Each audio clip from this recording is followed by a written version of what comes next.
What are you doing there?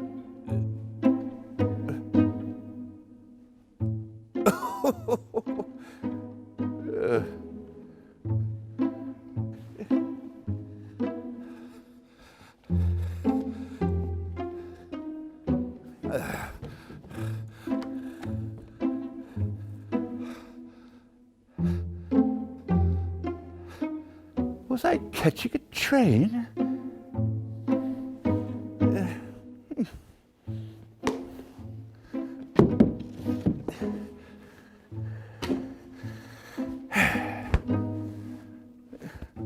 Oh. Yeah.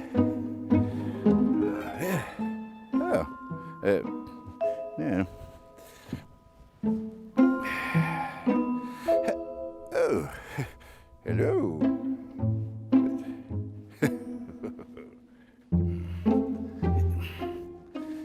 Ah.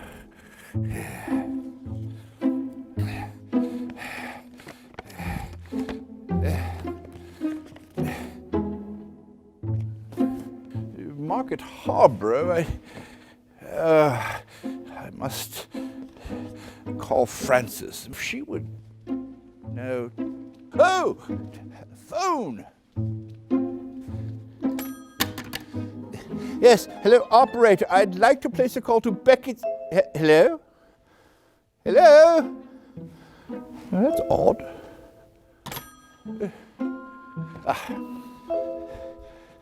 Hello? Is anyone in there? I'm trying to figure out where I'm going. I have a schedule here, but I can't make heads or tails of it. It might as well be a pirate treasure map.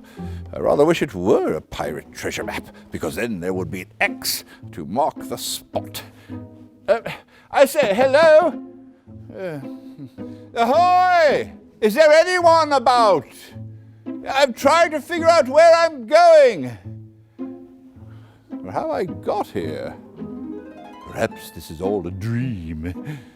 Well, if it is a dream, it seems very real. Yeah, very real indeed. Well, they also serve who stand and wait for the 2:15. Perhaps this is a figment of my imagination. The imagination is a thing of clear images, after all. It occurs to me that the purpose of imagination is not to make wonders facts, but to make facts wonders. Yes. The trumpet of imagination, like the trumpet of the resurrection, shall call the dead from their graves. Oh, yes, that's very good. I should write that down. The trumpet of imagination. Yes, that's something Father Brown can say to Flambeau. Put him in his place, eh?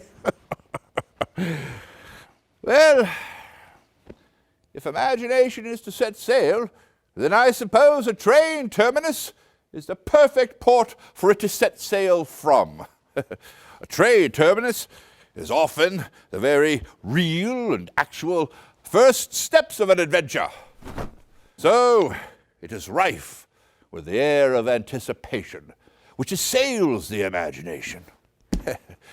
So let us ciphers to this great accompt on your imaginary forces work. Shakespeare. Theatre is the home to imagination. Romance, adventure, carpe espada.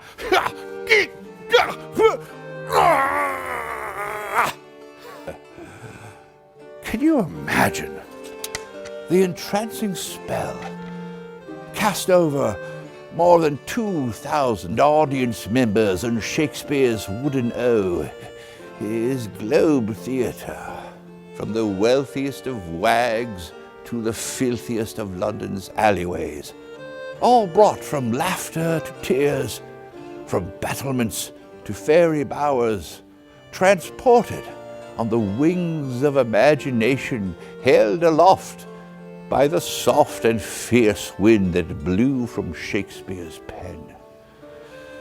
On your imaginary forces let us work indeed. But it seems we lack other ciphers to this great accompt, eh? Other actors. Ollie, ollie, oxen free! Come out, wherever you are! No?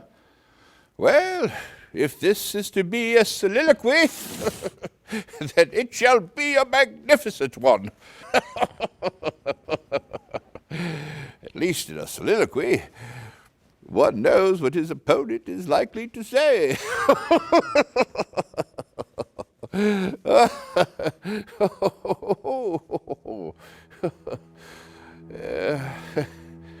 Do you know, one of my very first memories was of the theater.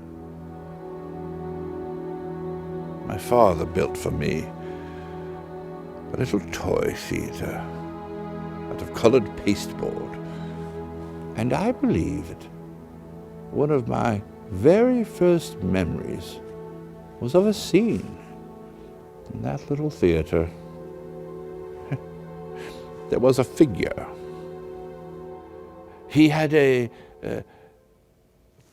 huge mustache, and he walked with an air of confidence verging on swagger, and he carried with him a shining yellow key. He was crossing a bridge above a deep and perilous gorge towards an overwhelming castle. But I can tell you, I remember him before I saw anybody or anything else. And as far as I am concerned, that was the image upon which my eyes first opened onto the world. It burns in my memory like a glimpse of a distant paradise. For all I know, it shall be the last memory, when all others have gone out like a sputtering candle. I was a theatre man, you know. I have always been one for the dramatic gesture. I mean, one just has to look at me. I wear a cape, a big hat. I carry a sword cane. Well, it is my right as a Catholic to be dramatic. Theatre is the Catholic birthright. The Church resurrected drama after the Romans had taken all the romance out of it.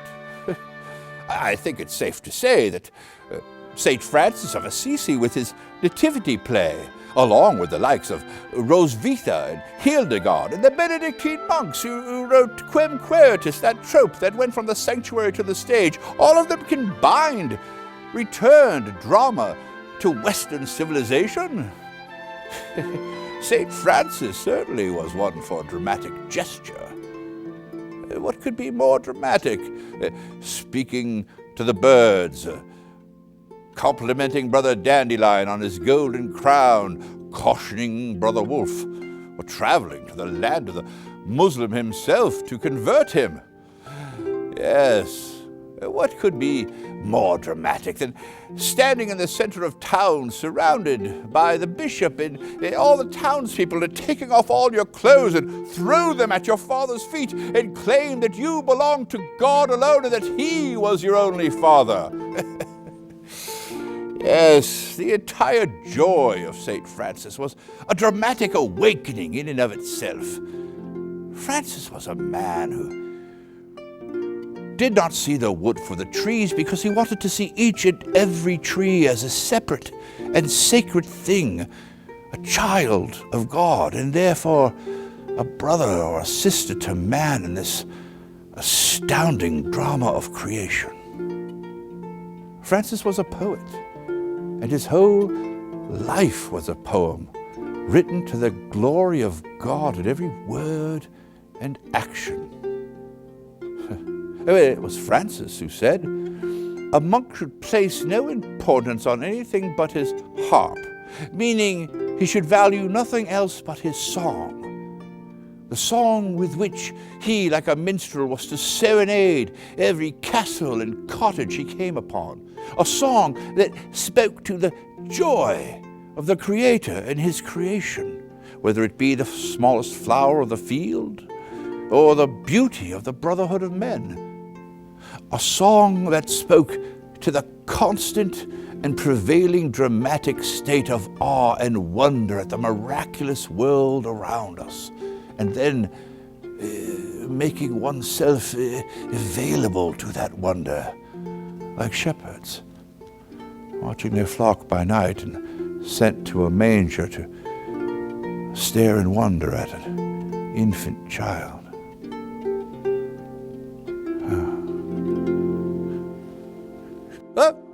I am discalced. Where's my other shoe? There you are.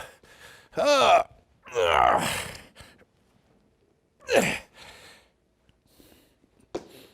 don't think I ever liked these shoes.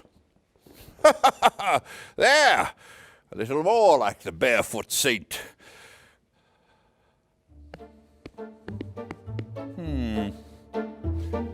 The muse calls. You know, I don't think anyone has really understood camaraderie who does not accept with it a certain hearty eagerness for eating, drinking, and smoking.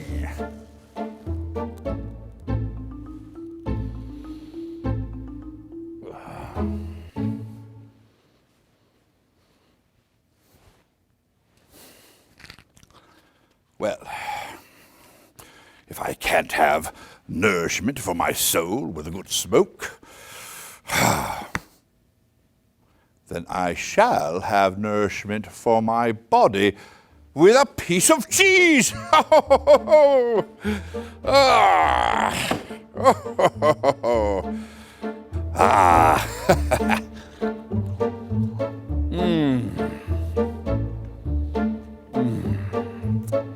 You know, it is my duty in pursuing a virtuous life to be fat.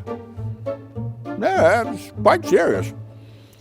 Fatness is a critical quality in developing humility. There's one thing that I differ from monastic institutions of old, was that they thought to find humility through emaciation. Now, I am sure there were thin monks who were holy, but I tell you, it was the fat ones who were humble. Let me explain. You see, Falstaff said, to be fat is not to be hated, but it certainly is to be laughed at. And I am laughed at every day.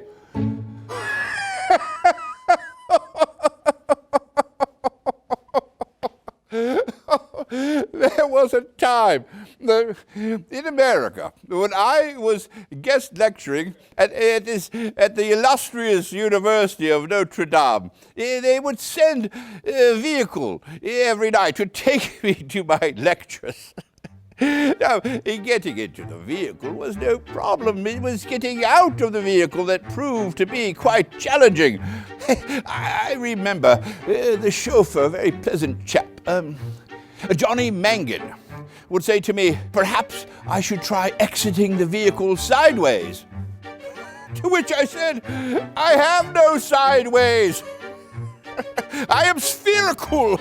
I am 6'4", but what my dimensions are has never been successfully calculated. So I would begin to rock myself back and forth in the vehicle, trying to build up enough momentum to extricate myself. And as I did this, the car would begin to lurch side to side on its springs, moaning and creaking in resistance. And And soon, a bunch of students would begin to gather around the car to watch me, lurching side to side, until suddenly I was able to build up the momentum to propel myself out of the vehicle. And then a cheer went up among the students, as if they had witnessed the launching of a new battleship. If that is not a wholesome experience for one's humility, I don't know what is. Well, perhaps it would be an exaggeration to call me a tidy person. I generally know where all my possessions are, as long as I keep them out of my pockets. Once I drop them into those bottomless realms, I wave them a sad, Virgilian farewell. I suppose the things that I have dropped in my pockets are still there. I hold the same presumption for the things that I have dropped into the ocean. But I regard the treasures in those bottomless caverns with the same reverent ignorance. They say on the last day the sea shall give up its dead, and I suppose on that day a long line of splendid things will come running out of my pockets. One time, in cold blood and being of sound mind, I decided to empty out my pockets. I was locked in a third-class railway carriage on a very long journey, and I did not have with me a book or a paper or a pencil with which to even draw cartoon figures. But I remembered I had my pockets. I sat upright. I had about me a treasure trove of unknown items, a veritable British museum of curios hung about me in all different places. And so I began to take things out. The first thing I took out were a collection of train tickets. Ha ha! They showered down like confetti. The next thing I took out was a pocket knife. I need hardly tell you that a pocket knife is a veritable library of story and thought. The mystery of the thing called steel and of the thing called iron sent me off into a kind of hazy dream, where I saw in a dark forest a man searching among all the common stones for the one glittering stone. And then I saw a vague and violent battle where stone knives were splintered and stone axes broken against this shiny new thing held in a desperate man's hands. And then I heard the anvils and hammers all over the world and saw the alchemy of molten ore being poured into the swordsmith's mold. And I saw all the swords throughout history, from Beowulf to the bayonets of our modern war. For a bayonet is just a short sword, and a pocket knife is only a secret one. Oh, the next thing I took out of my pockets was a book of matches. Yes, and I saw the creation of fire. Yes, that fierce thing that is stronger than steel, that we love, but we dare not touch. The next thing that came out of my pockets was, a piece of chalk. Yes, and then I saw all the artwork in frescoes of the world, and the chalky cliffs of my home country, which welcome any traveler who sails across the tempestuous seas. I cannot tell you all the items that came out of the bottomless realms of my pockets like a treasure trove in Aladdin's cave, but it was a long, splendid procession of items that seemed to encompass and encase the entire history of the human race, so that I felt I had the whole world in my pockets. The one thing I could not find in my pockets, however, was the train ticket for the train I was actually riding on, which was much sought after by the conductor.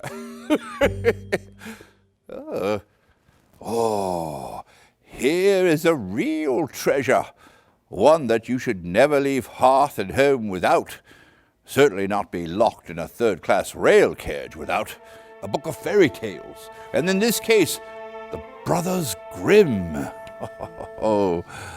The things I believed most then, the things I believe most now, are the things called fairy tales. They are quite reasonable things, not fantasies.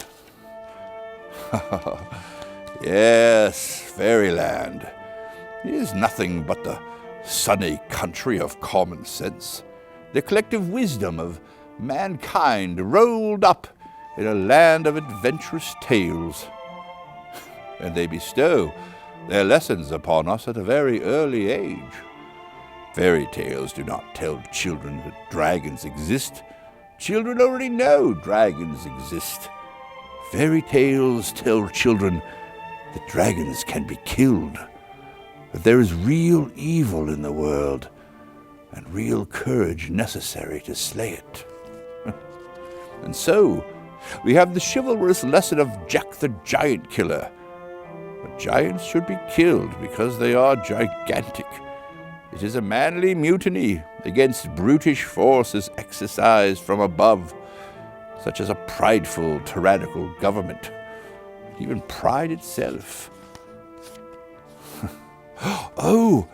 And then there is the lesson of Cinderella, which is the same as the Magnificat, that God will exalt the lowly and humble the proud.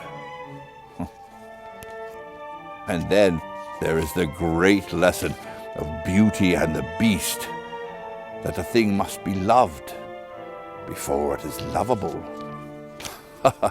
If you really read fairy tales, you will observe that one idea runs from one end of them to the other.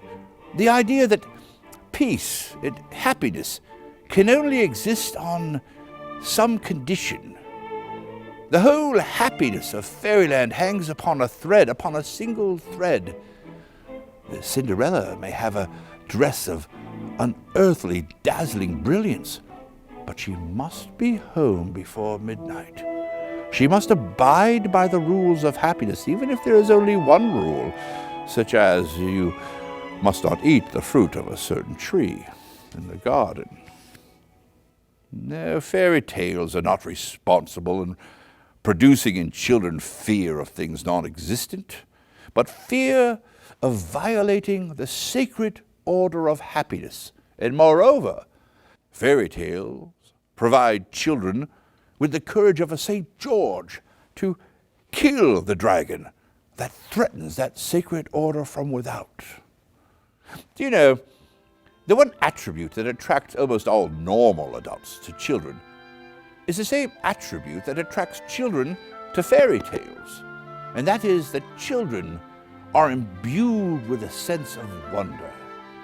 When I sit in my den, I often look out the window and I see these children going by in their prams with these delightful bulbous heads, 3 times the size of their body, the mark of these human mushrooms. I must remind myself that inside each one of these heads is a brand new universe, as new as it was on the 7th day of creation. That inside each one of these orbs is a new sky, a new sea, new grass.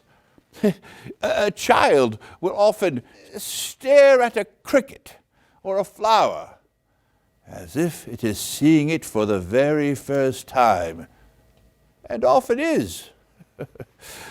It's as if the universe were a gift given to the child on his birthday that he will continue to open for the rest of his life. And we adults, jaded as we are, we stop in delight at the child, delightfully wondering at the flower or the stars and then we walk right by without either looking down or up. If we adults could treat each other with the same deep respect and dazed affection that we have for children, accepting their blunders, delighting in their faltering attempts, marveling at their small accomplishments, we should be in a far more wise and tolerant temper. But it is the humorous look of children that is the most endearing of all bonds that hold the cosmos together. It is the perfect hint of the humor that awaits us in heaven. Yes, heaven is a playground. The last holiday of human souls. A picnic with good food, good drink.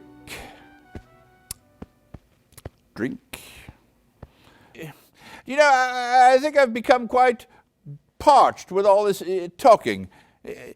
I think I will depart and see if I can find a public house somewhere where I may refresh myself. Yes, sail on, voyager, seek and find, eh? That sort of thing. You know, if I... Gadzooks! Is this a pint I see before me? The handle turned towards my hand? Come, let me clutch thee. Let me drink thee.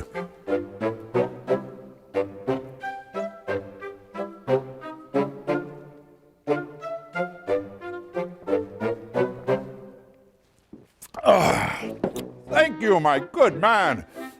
Now I feel fortified to be able to travel forth and see if I can find some codswallop.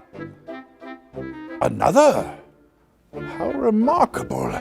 Thank you, my good man. Perhaps I should examine this more closely. However, it is not right to accept the gift of a horse and then examine the teeth too closely.